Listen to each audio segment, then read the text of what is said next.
Good morning mga paps, ano? So, tutorial muna tayo. So, bali dito mga paps, meron tayong stock dito ng busina. Kung napapansin nyo mga paps, katagalan, parang humihina na yung ating stock na busina. Yung gagawin natin mga paps, kung paano natin palalakasin yung ating busina mga paps.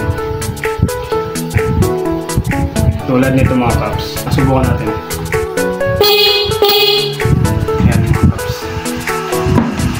Although malakas naman siya mga paps, no? Kasi bago pa yung ating battery. So may paraan para mapalakas yung ating stock ng mga busina mga paps. Same lang siya sa pagkakabit ng ating malakas na busina mga paps, no? So gagawa muna tayo ng diagram mga paps, no?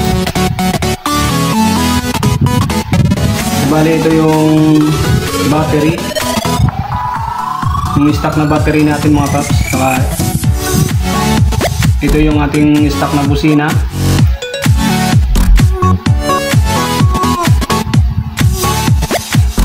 Ayan.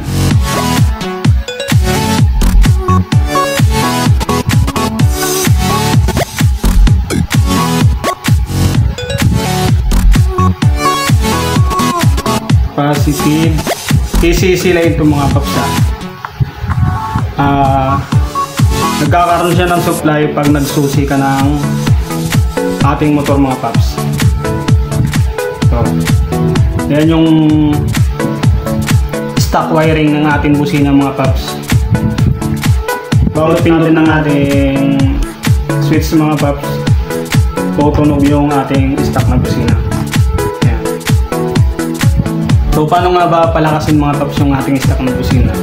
Yun nga, sabi ko nga, same lang siya sa pagkakapit ng malakas na busina mga paps. Kailangan natin ng relay 4 pin mga paps, ano? Kailanganin din natin ng fuse 15 ampere mga paps. So meron siya sa relay mga paps, meron siyang 30, 85, 87, 86. So dito muna tayo paps sa stock wiring ng ating busina mga paps. Dito sa busina natin mga paps, baybayin nyo lang to, hanapin nyo yung wire ng socket ng ating busina. Hanapin nyo, tapos ipag-iwalay nyo lang sa mga paps. Hugutin nyo lang siya. Yan. Tapos dito sa ating fuse, yung siyempre, kukonek natin siya sa positive ng ating battery. Saka fuse naman papuntang 30 ng ating relay mga paps. Yan, yung kabilang pa. Yan. Iko-connect mo siya dito sa number 30 ng ating relay. Saka yung 85 body ground. Pwede ring direct ng ating battery, negative. Nasa sa inyo na yun kung paano nyo gagawin.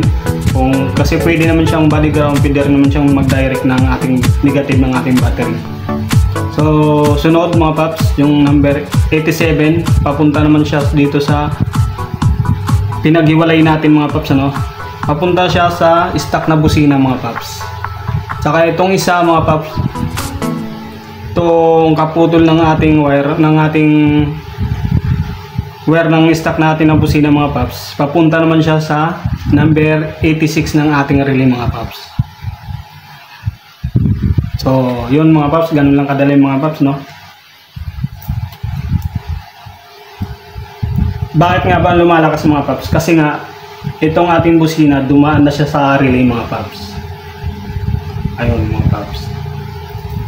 Kasi dito mga paps, sa stock wiring ng ating busina, nanggaling kasi siya ng ACC mga paps, no? So ano nga bang supplyan ng ating ACC mga paps? Andun na yung headlight, winger light, tsaka yung tail light. Ayun mga paps, no? Tsaka yung panel board ng ating speedometer. Ayan mga paps. Siyempre yung 12 volts mga paps ng ating battery, sa dami ng sinupplyan mga paps, babagal na siya, kumbaga magbabawas na siya mga paps, no? Kaya yung 12 volts na kailangan ng ating busina mga paps, hindi na siya ganong, pagdating sa kanya, hindi na ganong kasulit mga paps, no? Kaya mas maigi, kung gusto nyong palakasin yung stock na busina mga paps, magkabit ka na lang ng relay mga paps. Yun.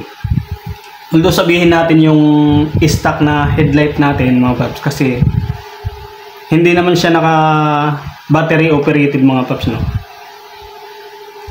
Naka ano siya, magbubukas lang yung ating headlight pag umaandar yung ating makina mga paps. Pero mayroon naman ding iba na ginawa na nilang battery operated. Ayun. So ito yung diagram mga paps, no? So, subukan natin. Kumpara kanina, although malakas na rin siya kasi bago yung battery natin. Yan mga paps, mas lalakas pa siya pag mayroon na siyang relay. So ito mga paps, meron tayong relay dito mga paps, no? 4 pin. Dito meron siyang 30, 85, 86 saka 87.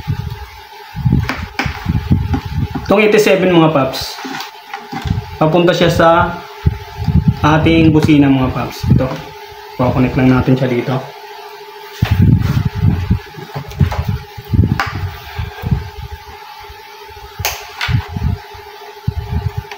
Kukonek natin.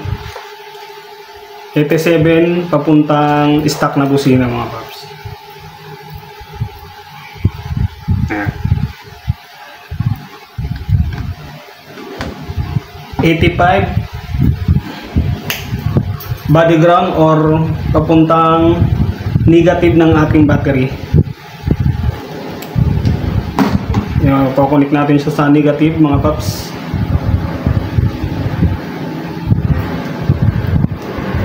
Negative.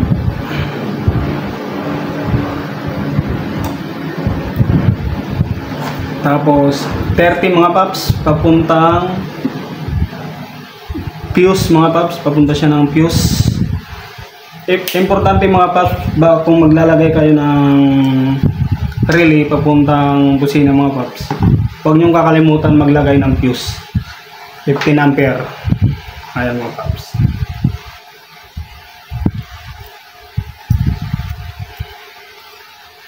Kailangan na kailangan yan mga paps. Then fuse naman papuntang positive ng ating battery.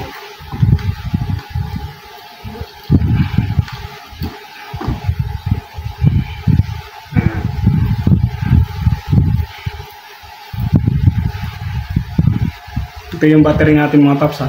Yan.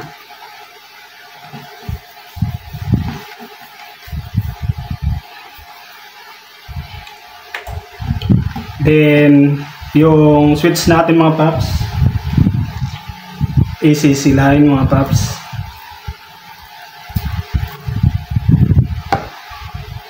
Tapos yung uli, kukonek lang natin sa body ground yung ating busina mga paps.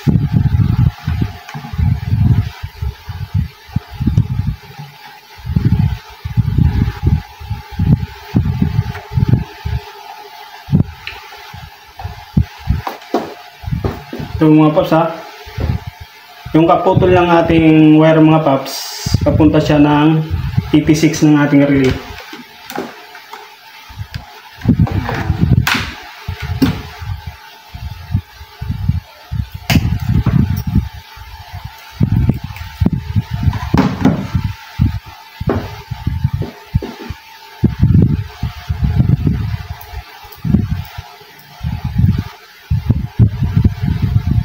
Pinakauli mga paps yung ating body ground.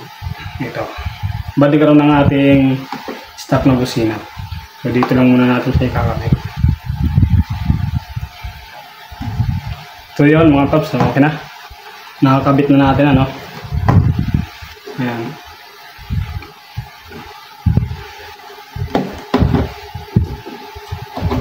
Yung ating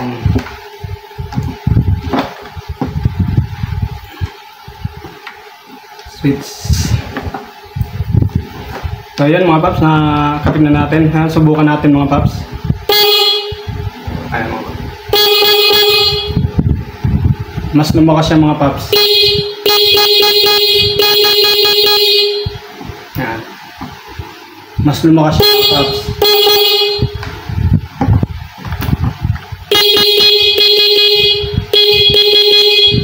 Ayan. Kumpara kanina, medyo mahina siya. Ayan. Ayan. Tapos ito yung dumaan na ng ating relay. So yun mga paps, no? Ganun lang kadali sa pagkakabit kung paano palakasin yung stock ng busina natin mga paps. Same lang naman siya sa pagkakabit ng ating malakas na busina. So yun mga paps, sana may natutunan kayo. Thank you.